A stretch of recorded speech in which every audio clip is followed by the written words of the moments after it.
అన్ని సీజన్స్ లో మన ఇంట్లో ఉండే పండు ఏది? బనానా. 365 days ఉంటుందా? ఉంటది కదా. అయ్యి బాబోయ్, పిచ్చి బాగా ముదిరిపోయిందిరా మీకు. కాదు, బనానా.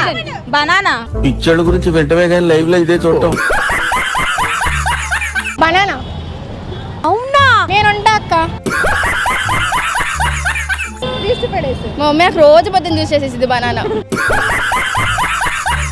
బూడిద గుమ్మడికాయ మా ఇంటి ముందు ఉంటుంది. కొబ్బరికాయ. కోకోనట్.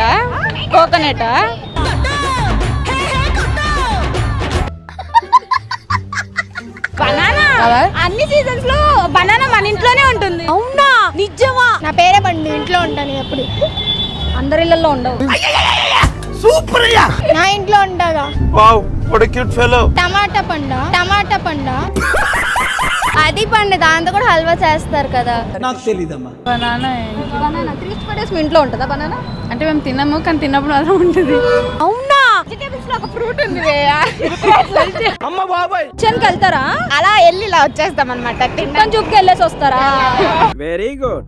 అంటే వీఆర్ గెస్ట్ ఫర్ కిచెన్ అనమాట. జస్ట్ అలా వెళ్ళి తినేసి వచ్చేస్తాం. చాలా సెకలు ఉన్నారా నీలో. టమాటా పండు అని కూడా అంటారా మీ ఊర్లో? 365 days ఇంట్లోనే ఉండిద్ది. అది మనం కూరల్లో యూజ్ చేసుకుంటాము. మన కిచెన్ లో ఉంటది.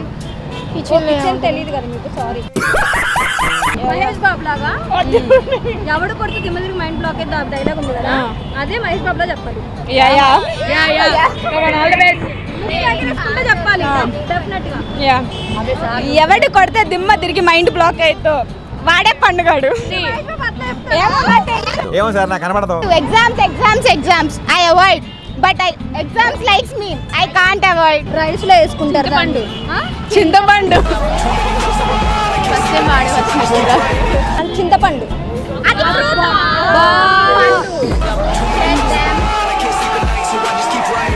తెలియదు అక్క. పాస్.